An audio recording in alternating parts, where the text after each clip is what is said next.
Sir ఇప్పుడు ఒక చిన్న క్రైమ్ న్యూస్‌కి సంబంధించి అంటే 2 రోజుల నుంచి 3, 4 రోజుల నుంచి కూడా వైరల్ అవ్వడం చూస్తున్నాం సార్. ఒక భర్త అతి కిరాతకంగా తన భార్యను చంపేసి కుక్కర్‌లో ఉడకబెట్టిన ఘటన. అంటే ఆమెను చంపడానికి ఆయన ముందు ప్రాక్టీస్ చేయడానికి కుక్కని కూడా ఇదే ప్రయోగం చేశాడు. సో, ఇప్పుడు మొత్తం వైరల్ అయిపోతుంది. చాలామంది డిస్టర్బ్ అయిపోయారు కూడా ఈ న్యూస్ తోటి. సో, అసలు ఏం జరిగింది? దీని గురించి ఏం చెప్తారు? అలాంటి వాడు హ్మ్. వితిన్ మినిట్ బతకటానికి సమాజంలో అనర్హుడుగా ప్రకటించాలి. అనర్హుడిగా బతకటానికి అవకాశం లేదు. బతకటానికి అవకాశం లేదు. వాడు ఏమి చేశాడా? అసలు నిజంగా ఒక మూగ జంతువుని చంపాడనుకుంటే, ఇలాంటి వాడిని మామూలుగా గూడా ఉడకబెట్టి చంపేయాలి. అంటే అలాంటి వ్యక్తి సమాజంలో బతకడానికి వేస్ట్. హ్మ్. రెండోది ఆ భార్య నీకిష్టం లేదా? వదిలేయి. ఆ ఇద్దరు పిల్లలున్నారు. ఆ పిల్లలకి తండ్రి లేడు, తల్లి లేకుండా చేశావు. అవును. అది గూడా నేను చూసా. ఒక కోపంతో చంపడాన్ని చూశాను. ఒక మామూలుగా అనుమానంతో చంపడం చూశాను. హ్మ్. ఒక బాధతో చంపడం చూశాను. ఒక గొడవల్లో అనుకోకుండా జరగడం చూసాం గానీ, ఇంత కిరాతకంగా ముక్కలు నరికి, ఆ ముక్కల్ని తీసుకొచ్చి కుక్కర్‌లో పెట్టడం, ఆమెను మొత్తం పౌడర్ చేయడం అంటే ఈజ్ ఎ క్రిమినల్. హ్మ్. ఆల్రెడీ ఇలాంటోడు మరి ఆర్మీలో ఎలా చేశాడు? ఆర్మీలో ఎలాగ ఈయన్ని భరించారు? ఇలాంటివి ఏమైనా ఈడ పూర్వపురాలు ఇంకేమైనా ఉన్నాయా? హ్మ్. ఒక భార్యని చంపడం భార్య నీకు అవ్వచ్చు. కానీ ఇంత దారుణంగా ఇలాంటి వాడు సభ్య సమాజంలో ఉండటానికి అనర్హుడు. Immediately is the 45 days fast track court పెట్టి 45 డేస్‌లో ఉరి వెయ్యాలి. రాష్ట్రపతిగా సుమోటోగా స్వీకరించాలి. అలాగే చీఫ్ జస్టిస్‌గా సుమోటోగా స్వీకరించి ఇలాంటి వాడు సభ్య సమాజంలో ఉండకూడదు. ఎందుకంటే ఇలాంటి వాడు ఉంటే ఆడపిల్లలకే కాదు, మగపిల్లలకే కాదు వీడు ఎంతటికైనా తెగిస్తాడు కాబట్టి ఇలాంటి వాడు సభ్య సమాజంలో ఉండటానికి గాని 5 నిమిషాలు కూడా ఉండటానికి లేదు. మనం అలాంటి వ్యక్తిని ఇమ్మీడియేట్‌లీ ఉరి తీయమని నేను చెప్తున్నా. ఇది నేను మాట కాదు. హ్మ్. దేశంలో ఉన్న మహిళలు ప్రతి ఒక్కరు గూడా ఇదే మాట చెప్తారు. ఎందుకంటే ఆ చంపడం చూస్తే ఈ బిగ్గెస్ట్ ఈజ్ క్రిమినల్ అంటే ఎవ్వలకి వాడికి జాలి, దయ, కర్మ ఏమీ లేదు. పిల్లలున్నారే, ఆ పిల్లలు ఏమైపోతారే, ఆ పిల్లల బతుకులు నాశనం అయిపోతాయే, నా బతుకు నాశనం అయిపోయిందే, ఆ తల్లిని ఆమె తల్లిని చంపేస్తే, ఆ తల్లిని చంపి ముక్కలు నరికితే నా పిల్లలు ఏమవుతారో ఆలోచన కూడా లేని ఇలాంటి క్రూరుడు ఈ సమాజంలో బతకడానికి లేదు. ఇంకొకటి కూడా వింటున్నాం నిజమో అబద్ధమో తెలీదు. హ్మ్. ఆమె ఎవరైనా వివాహ సంబంధం ఉంటే, అమ్మా రేపు నీ పరిస్థితి కూడా ఇదే బతుకొస్తుంది. నీ జీవితం కూడా ఇదే జీవితంకొస్తుంది. ఇలాంటి వాడిని నమ్ముకొని నువ్వు ఉండడం అనేది ఇది సభ్య సమాజానికి చాలా సిగ్గుచేటు. ఓకే. మీరెవరో ఎవరో తెలీదు గానీ, దయచేసి ఇలాంటి వాడిని ఉమ్మేయడమే కాదు చెప్పుతో కొట్టి బయటికి తోసి దయచేసి మీ బతుకు మీరు బతకండి. మీకు పిల్లలున్నారా? ఎవరున్నారో మాకు తెలీదు గానీ, ఇలాంటి వాడిని దగ్గరికి రానివ్వకూడదు. సభ్య సమాజంలో ఇలాంటి వాడు బతకటానికి కూడా అనర్హుడుగా సిపి ఆనంద్ గారు వెరీ సీరియస్‌గా fast track court Revanth Reddy గారు పెట్టి ఇమ్మీడియేట్‌లీ ఆడికి ఉరి తీయాలి. ఉరి తీయడమే కాదు, ఆ పిల్లలకి భవిష్యత్తేంటి? ఆ పిల్లల జీవితాలేంటి?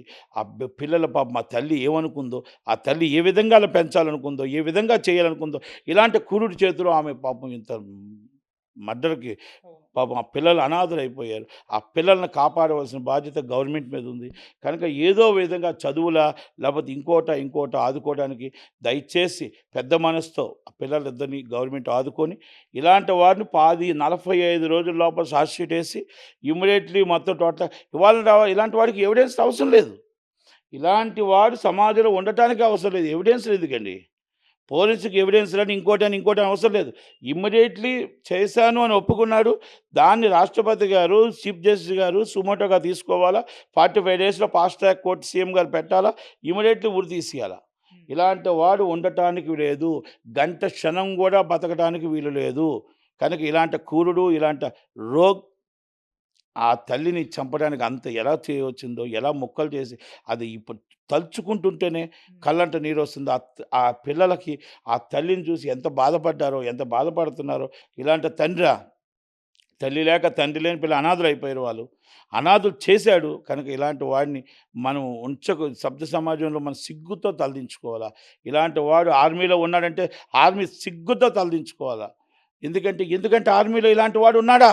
ఆర్మీ నుంచి ఇలాంటి ఇంత క్రూరుడొచ్చాడా? ఇంత క్రిమినల్ ఉన్నాడా? అంటే ఏం చూసి ఆర్మీలో ఇంత క్రిమినల్ అయిపోయాడు హ్మ్. అని ఒక అనుమానం ఉండొచ్చు. ఇలాంటి తండ్రా? తల్లి లేక తండ్రి లేని పిల్ల అనాథలు అయిపోయారు వాళ్ళు. అనాథలు చేశాడు కనుక ఇలాంటి వాడిని మనం సభ్య సమాజంలో మనం సిగ్గుతో తలదించుకోవాలా. ఇలాంటి వాడు ఆర్మీలో ఉన్నాడంటే ఆర్మీ సిగ్గుతో తలదించుకోవాలా.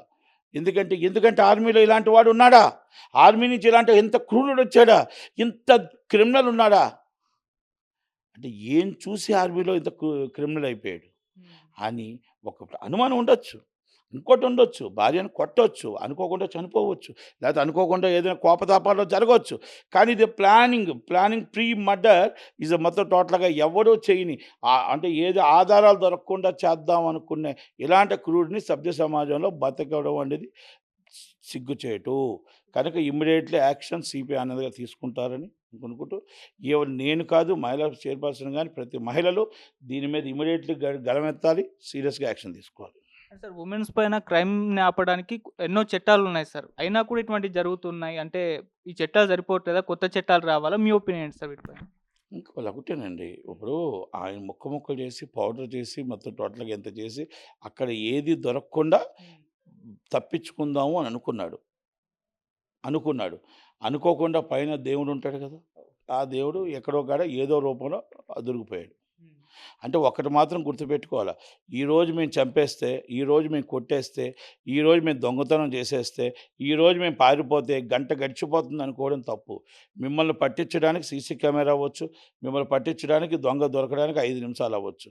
దయచేసి ఎవరైనా అనుకోండి, ఆ లైఫ్ అంతా జైలులో గడిపే బదులు మీ లైఫ్ మంచి జీవితానికి అడుగుపెట్టండి. మంచి ఆలోచనతో అడుగుపెట్టండి. ఆవేశం ఉండొచ్చు. ఆవేశం 2 నిమిషాలు ఉంటుంది. కానీ ఈ విధంగా మీ జీవితం నాశనం చేసుకొని ఇప్పుడు ఆమెను చంపి ఎవరితోనో ఎంజాయ్ చేద్దాం అనుకున్నావు. ఆమె చనిపోయింది. పిల్లలకు అనాథలు చేసావు. నీ బతుకు ఈరోజు నీకు కంపల్సరీ నీకు ఉరి పడుతుంది. అంటే ఏంటి ఎందుకు నువ్వు జీవించి? ఎవరితోనో నువ్వు జీవిద్దాం అనుకున్నావు. ఆ జీవితం నాశనం, ఈ జీవితం నాశనం. ఆ పిల్లలు అనాథలైపోయారు. నీ జీవితం ఆటోమేటిక్‌గా జైలు పాలైపోయింది. ఏం సాధించావు నువ్వు? అంటే సమాజంలో ప్రతి ఒక్కరు కూడా మేధావులు అనుకుంటే తప్పు. మేము తప్పించుకోవచ్చు, క్రైమ్ చేసేవాడు తప్పించుకోవచ్చు అంటే తప్పు. క్రైమ్ చేసేవాడు ఇవాళ కాకపోతే రేపు, రేపు కాకపోతే ఎల్లుండి దొరికిపోతాడు. కటకటాలను వెనక వెళ్ళాల్సిందే. అది ఏదైతే మనం సభ్య సమాజంలో బతకాలనుకుంటామో, ఆ బతకాలనుకునేది అడియాసలే తప్ప మీకు ఆశ ఉండదు. దయచేసి క్రైమ్ నుంచి బయటకు రండి. మంచి సమాజంలో సభ్య సమాజంలో మంచిగా బతకాలనుకోండి. మంచిగా ఉండాలనుకోండి. కోపతాపాలు తగ్గించుకోండి. మీరు క్రైమ్ అనే ఆలోచన మైండ్‌లోని తీసేసి, మీ క్రిమినల్ అనే ఆలోచన మైండ్‌లోని తీసేసి, మంచివాడిగా బతకాలనుకొని పని చేసుకొని బతకండి. కూలి చేసుకొని బతకండి. నాలి చేసుకొని బతకండి. మంచితనంతో బతకండి. అది మంచి జరుగుతుంది. 10 కాలాల పాటు మన పిల్లలతో, మన భార్యతో చక్కగా హ్యాపీగా ఉంటాం తప్ప, రాత్రి కోటీశ్వరుడు అయిపోవాలన్నా, రాత్రి దొంగతనాలకు వెళ్ళాలన్నా, ఒక క్రిమినల్ మైండ్ ఆలోచిస్తే మనం తాత్కాలికమే తప్ప శాశ్వతంగా జైల్లోనే ఉంటాం. లేకపోతే ఎక్కడో మన ఉరితాడు మనకు ఏలాడుతుందని మాత్రం తెలుసుకోండి. దయచేసి ప్రతి ఒక్కరు కూడా ఇది సులువు, ఇది మనం తప్పించుకోవచ్చు అన్న ఆలోచన మీకు ఎవరికి రాకూడదని, ఆ చెడుదారిలో తిరగొద్దని నేను మనవి చేసుకుంటున్నాను. Thank you very much. Thank you so much sir.